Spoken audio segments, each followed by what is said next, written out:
नमस्कार HP exam notes में आपका स्वागत है। ये कोर्स का चौथा वीडियो लेक्चर है। इससे पहले हमने 3 वीडियो लेक्चर को जो है अपलोड कर दिया है।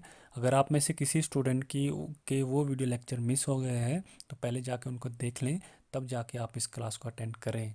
वहाँ पे जो हमने टॉपिक कवर किए किए हैं वो एग्ज़ाम पर्पज़ से कहीं ना कहीं इम्पोर्टेंट है और वहाँ से कुछ ना कुछ ज़रूर पूछा जाएगा इस एग्ज़ाम में। बट लेकिन अगर आपने जो है उन वीडियो लेक्चर को मिस कर ही दिया है तो अब आप ऐसा ना करें कि एक ही बारी में उन सब लेक्चर को पढ़ के जो है झट से यहाँ पे आ जाएं सुपरमैन बन के। ठीक है, आपको उन वीडियो लेक्चर को जो है अपनी कैपेसिटी के हिसाब से जो है कवर करने हैं। जितनी आपकी कैपेसिटी है, आपके माइंड की जो है चीज़ों को समझने की क्षमता है, उस हिसाब से उनको कवर करना है। तब जाके आपको यहाँ पे आना है, चीज़ों को आराम से समझना है।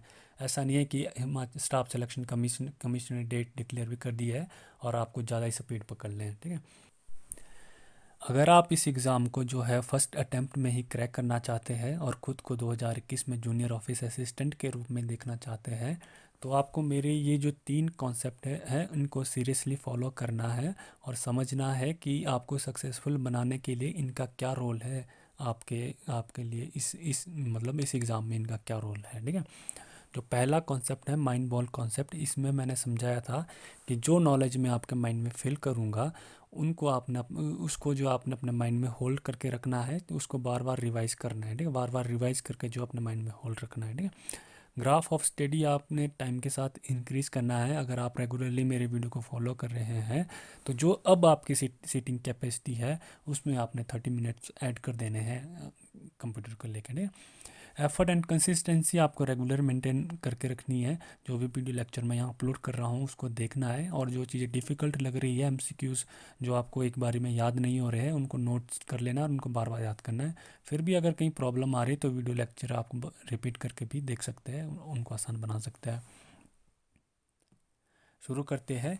A term in computer terminology is a change in technology a computer is being is use. ठीक है, बोलता है कि कंप्यूटर टर्मिनोलॉजी में अगर टेक्नोलॉजी में चेंज आ रहा है तो उसको क्या कहते हैं। ठीक है, सिंपल शब्दों में ये बोलने की कोशिश कर रहा है ये। और हमने समझा है step in technology is called generation. ठीक है, या स्टेप इन टेक्नोलॉजी को किससे डिफरेंस किया जाता है, जनरेशन। अगर टेक्नोलॉजी के में चेंजेस आ रहे हैं तो उसको हम किस चीज़ से डिनोट करते हैं, जनरेशन। ये हमने जनरेशन में काफ़ी अच्छे से पढ़ा है। ठीक है, the fourth generation was based in integrated circuit, is this true and false. Fourth generation किस पे बेस्ड करती है, इंटीग्रेटेड सर्किट पे बेस्ड करती है? नहीं, ये गलत है। ये फोर्थ जनरेशन तो वीएलएसआई टेक्नोलॉजी पे बेस्ड थी। ठीक है, तो ये फॉल्स है। तो ये कौन सी जनरेशन थी, थर्ड जनरेशन थी जो इंटीग्रेटेड सर्किट पे बेस्ड थी। ठीक है, the generation based on VLSI micro processor is fourth generation थी जो वीएलएसआई माइक्रो प्रोसेसर टेक्नोलॉजी पे बेस्ड थी। कौन सी जनरेशन थी, फोर्थ जनरेशन। ये प्रीवियस लेक्चर के एमसीक्यूज है। ठीक है, dash generation of computer started with using vacuum tubes has the basic component. ठीक है, किस जनरेशन में जो वैक्यूम ट्यूब जो है बेसिक कंपोनेंट थे, किस जनरेशन में थे, फर्स्ट जनरेशन में। एक्सप्लेनेशन देखते हैं इसकी। First generation of computer started with using vacuum tubes has the basic component for memory and circuitry for CPU. ठीक है, जो फर्स्ट जनरेशन के कंप्यूटर थे वो वैक्यूम ट्यूब की टेक्नोलॉजी उसमें यूज़ की गई थी। ठीक है, किसके लिए यूज़ की गई थी, मेमोरी के लिए, circuitry for central processing unit के लिए। ठीक है, वैक्यूम ट्यूब वहाँ पे जो है यूज़ किया गया था फर्स्ट जनरेशन कंप्यूटर में। हमने पहले भी बहुत अच्छे से किया हुआ है, तो ये इतने टफ क्वेश्चन तो नहीं है, काफ़ी आसान क्वेश्चन है। Batch processing was mainly use in this generation. ठीक है, बैच प्रोसेसिंग बोलते किस जनरेशन में यूज़ की गई, फर्स्ट जनरेशन में यूज़ की गई बैच प्रोसेसिंग। एक्सप्लेनेशन देखते हैं इसकी और अच्छे से समझने के लिए। Batch processing was mainly use in the first generation computer. In this generation punch cards, paper tape, magnetic tape, input and output devices were use. ठीक है, बैच प्रोसेसिंग यूनिट जो बोलता है फर्स्ट जनरेशन कंप्यूटर में use की गई।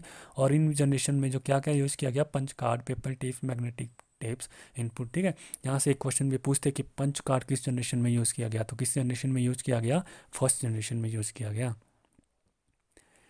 Dash is an emerging branch in computer science which interrupts means and method of making computer think like human being. ठीक है, बोलता है कि कंप्यूटर साइंस की कौन, dash is emerging branch in computer science, emerging branch है computer science की जो पॉसिबल करता है चीज़ों को ह्यूमन बीइंग की तरह समझने में। ठीक है, तो ऐसी कौन सी टेक्नोलॉजी थी जो ह्यूमन बीइंग की तरह समझने में करती थी कौन सी, आर्टिफिशियल टेक्नोलॉजी। और ये आर्टिफिशियल टेक्नोलॉजी कब आ गई थी, 5th जनरेशन कंप्यूटर में आ गई थी artificial technology.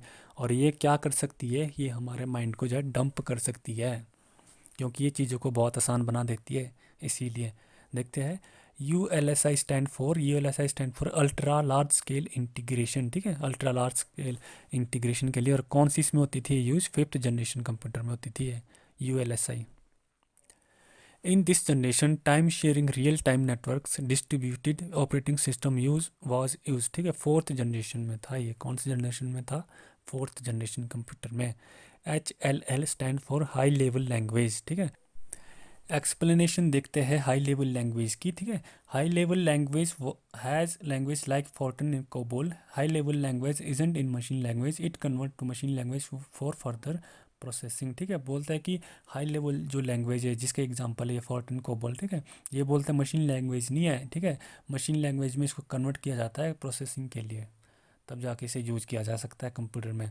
The period of dash generation was 1952 to 1964 was second generation का पीरियड था, 1952 से 1964 तक।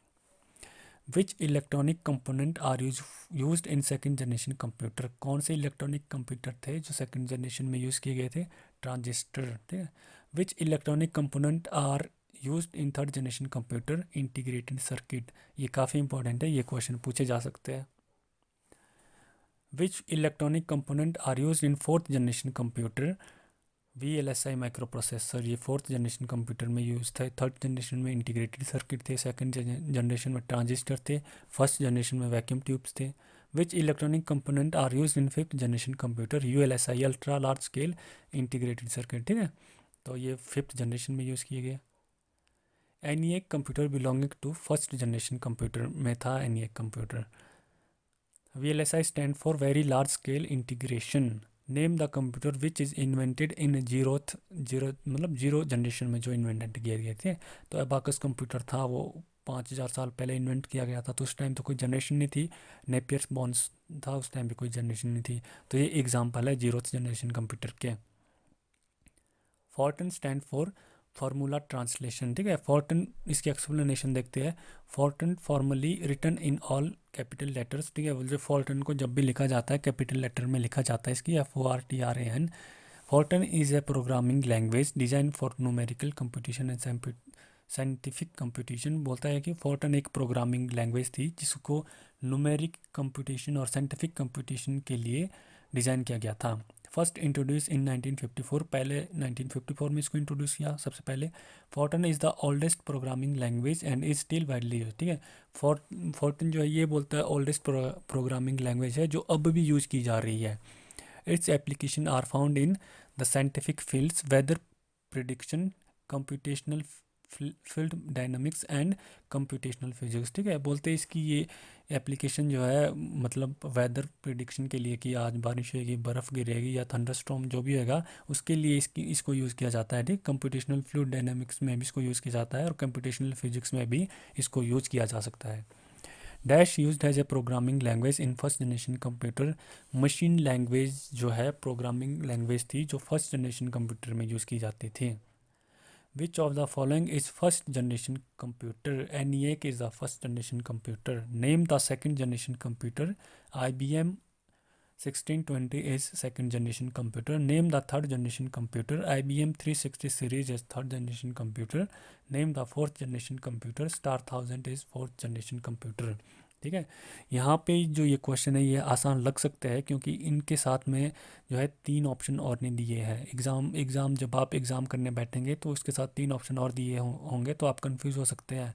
तो जितने भी मैंने इनके फर्स्ट जनरेशन के कंप्यूटर करवा रखे हैं, सेकंड, थर्ड या फोर्थ जनरेशन के, तो आपने उनको याद कर लेना अच्छे से, ताकि आपको खुद डायरेक्ट पता लग सके कि भाई फर्स्ट जनरेशन का कौन सा है, सेकंड जनरेशन का कौन सा है और थर्ड जनरेशन का कौन सा है।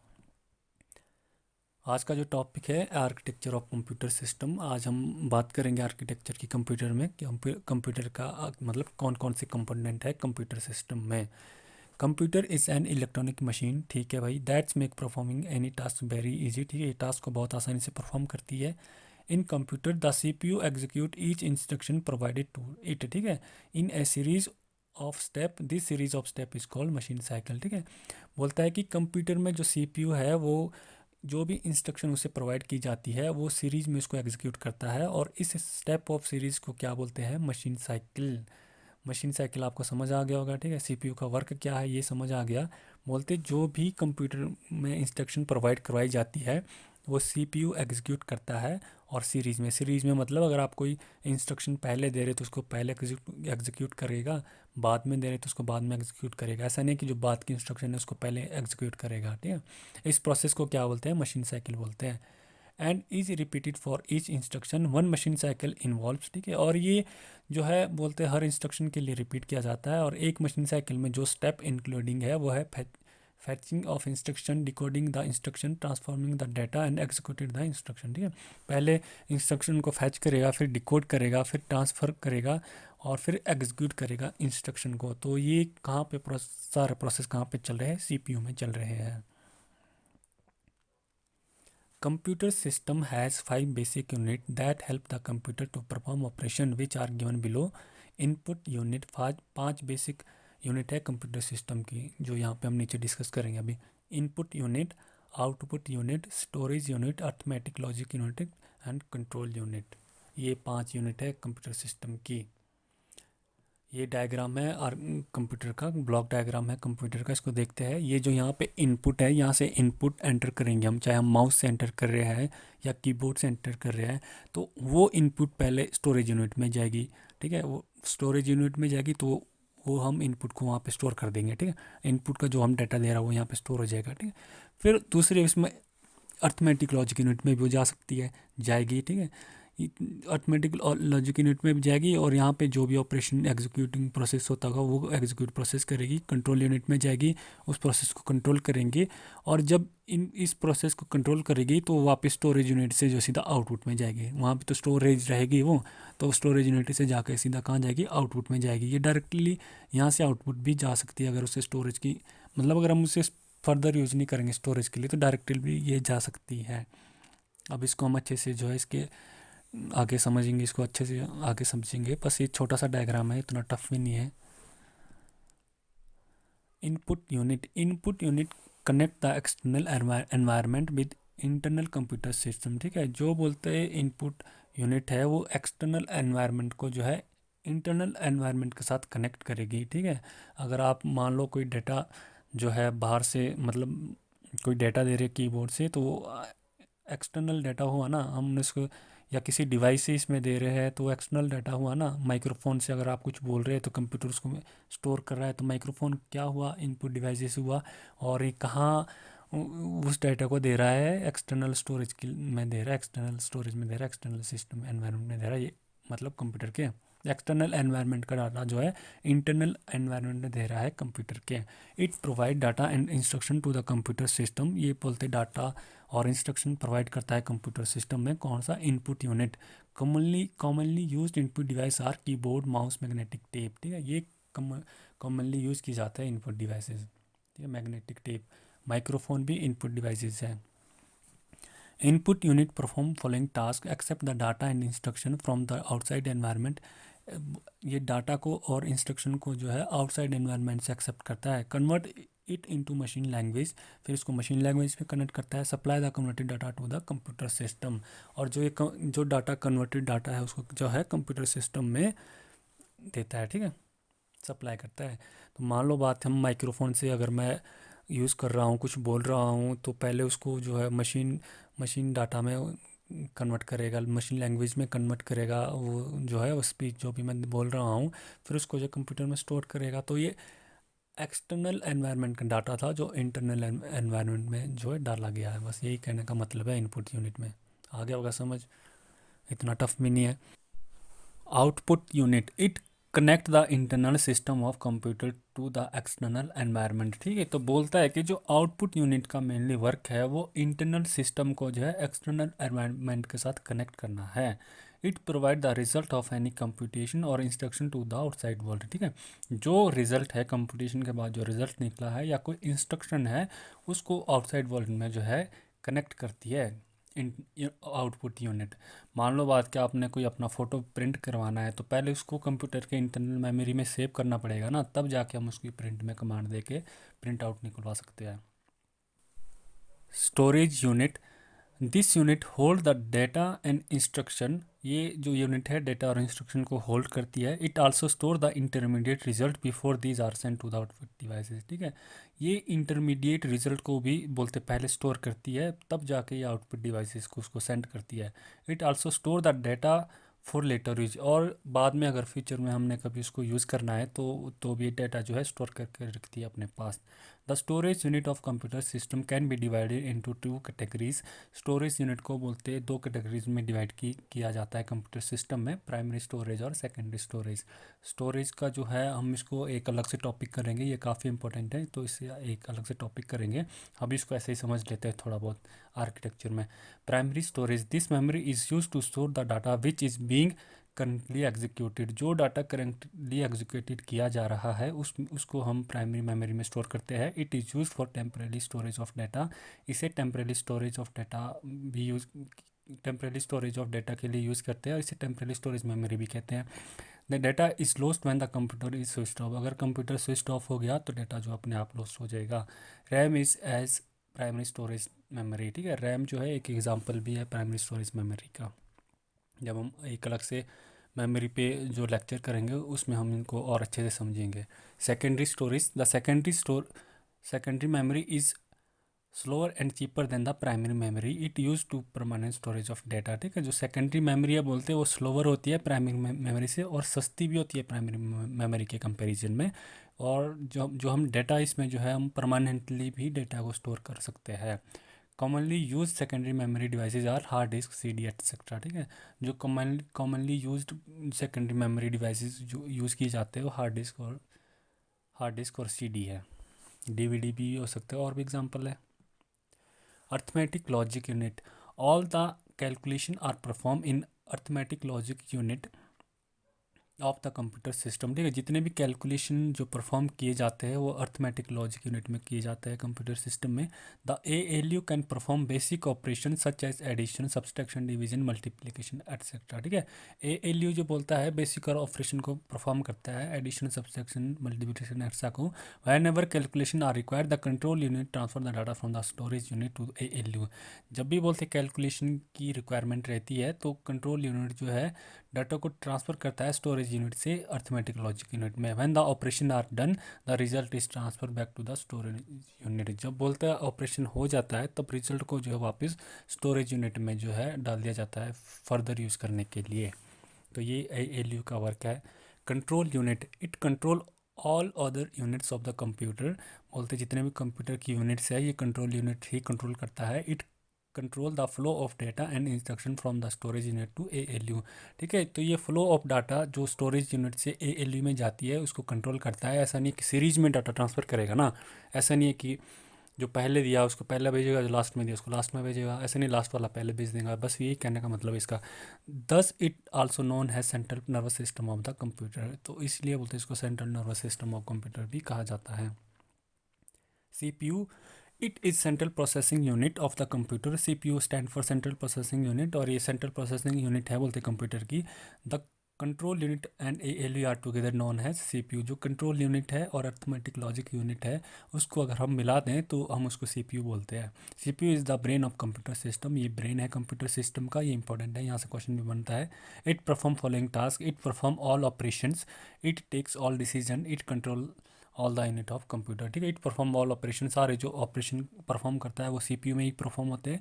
इट टेक्स ऑल डिसीजन, और ये सारे डिसीजन जो है वो CPU लेता है। It control all the unit of computer system. ठीक है, जितने भी कंप्यूटर सिस्टम की यूनिट है वो कौन कंट्रोल करता है, CPU कंट्रोल करता है। आर्किटेक्चर को समझना तो इतना मुश्किल नहीं था, यहाँ पर चीज़ें समझना आसान थी, इसलिए भी मैं जो है इस वीडियो लेक्चर को जल्दी करवाने की कोशिश कर रहा था, क्योंकि जो चीज़ें आसान है हम उस पर ज़्यादा फोकस नहीं डालेंगे, हम उन चीज़ों पे ज़्यादा फोकस डालेंगे जो ज़्यादा डिफ़िकल्ट लगती है हम लोगों को। ठीक है, यहाँ से 2 या 3 क्वेश्चन आ जाए तो बहुत अच्छा है, और जो भी क्वेश्चन आएंगे वो काफ़ी आसान बनते हैं। मेरी भी यहाँ पर कोशिश रहेगी जो स्टूडेंट +2 बेस पे ये एग्ज़ाम दे रहे हैं या जिनके घर में कंप्यूटर करवाने वाला कोई नहीं है, मैं उन सभी को जो है कहीं ना कहीं इस एग्ज़ाम को क्रैक करने के लिए जो हेल्प कर सकूं। तो आप लोगों को करना क्या है कि आप लोगों को थोड़ा सा तो मेरे ऊपर भी विश्वास रखना है कि मैं कहीं ना कहीं आपको एग्ज़ाम को क्लियर करने के लिए हेल्प कर सकता हूं, और जो चीज़ें मैं यहाँ बता रहा हूं उन सभी को सीरियसली लेना है, सीरियसली फॉलो करना है। तो अगर आप मेरा वर्क पसंद करते हैं तो वीडियो को लाइक कीजिए, चैनल को सब्सक्राइब कीजिए। इससे होगा क्या कि मेरी स्ट्रेंथ बढ़ेगी और वीडियो लेक्चर को अपलोड करने की, और मैं कहीं ना कहीं मोटिवेट रहूँगा कि मेरे भी स्टूडेंट हैं जो मेरा वर्क पसंद करते हैं। आज के लिए इतना ही। Thanks for watching.